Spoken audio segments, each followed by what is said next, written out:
Remember when epic movies were actually epic? They showed us vast deserts that burned with golden light, seas that sparkled in impossible hues, ancient worlds alive with color, energy, and unapologetic grandeur. This was Hollywood swinging big. Lawrence of Arabia, Ben-Hur, so on. Films that didn't just tell myths and history, they made you feel them. Fast forward to today, Universal has just unleashed the first trailer for Christopher Nolan's The Odyssey, his big follow-up to Oppenheimer.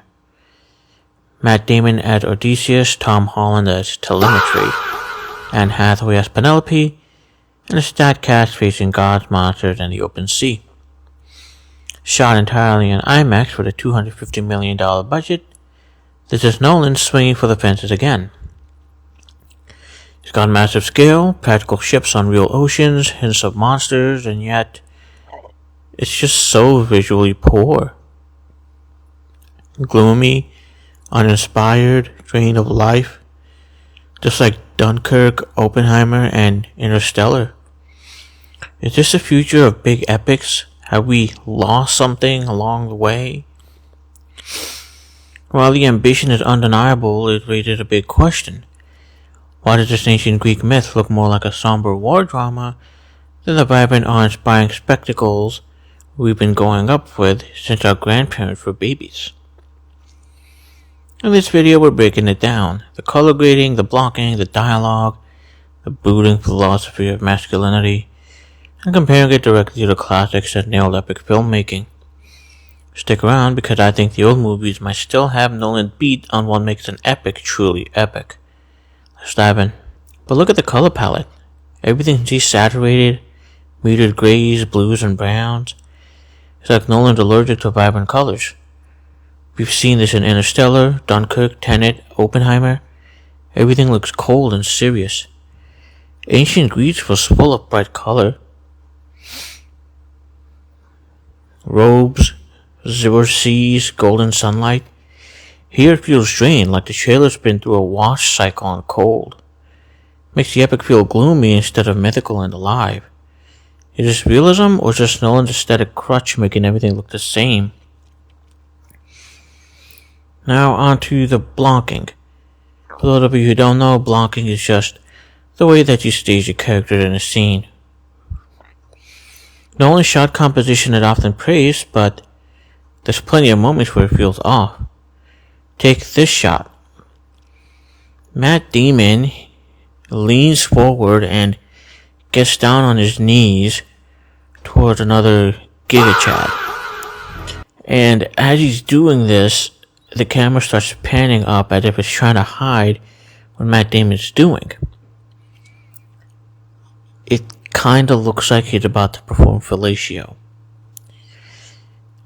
It's probably meant to be a moment of vulnerability or command, but the blocking is so awkward that it pulls you straight out of the scene.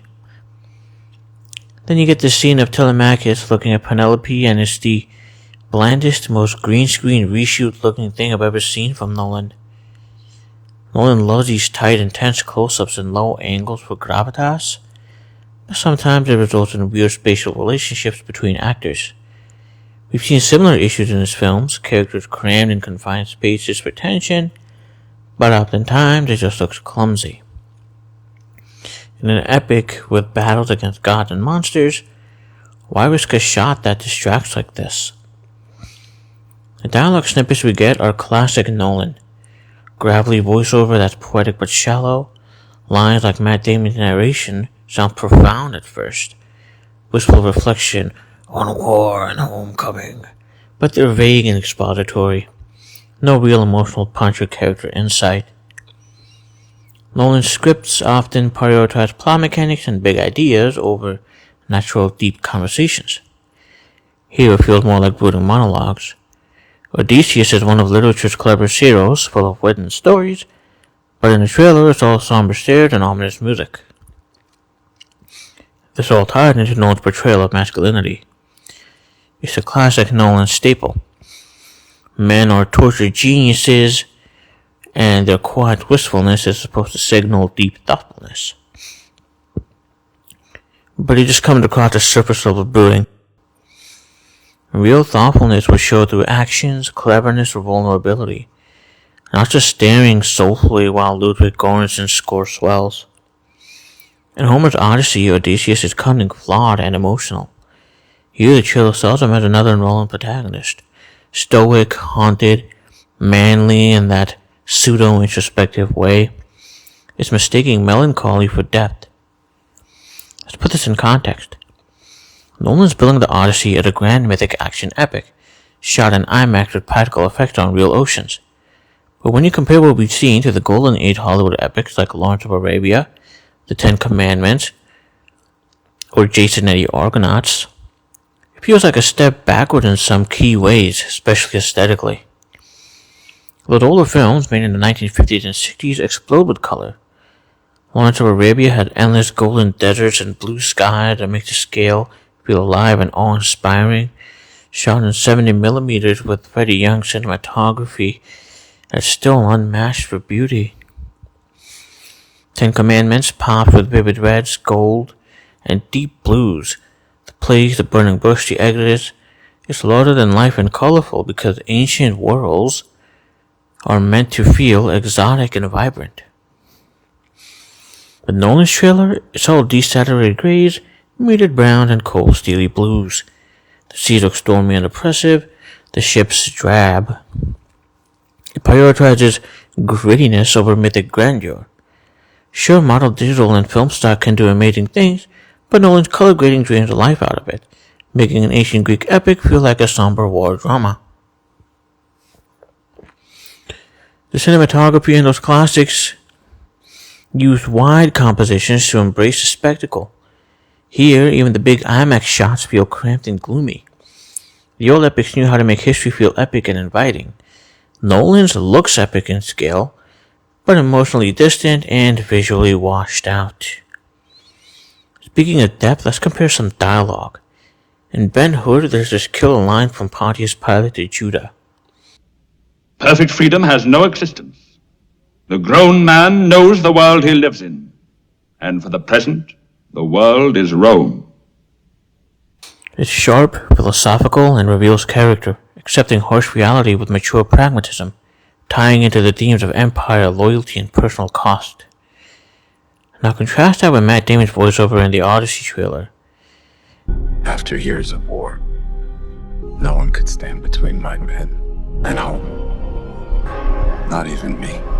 It's brooding and it hits an internal conflict, but it's vague and shallow, more wistful narration than insightful.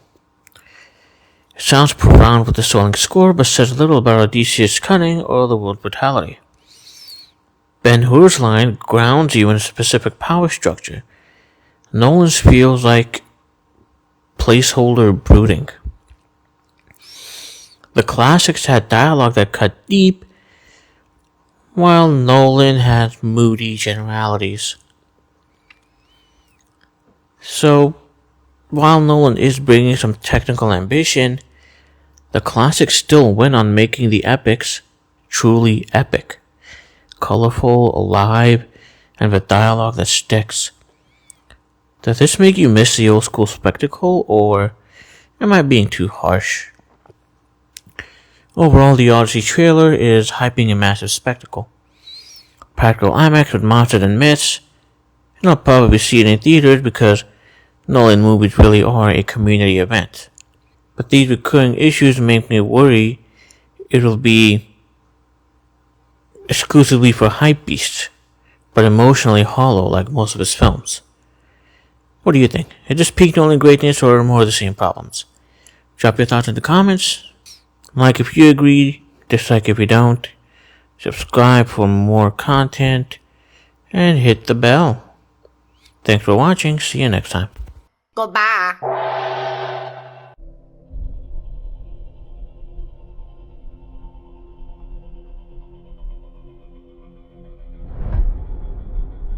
I'm gay.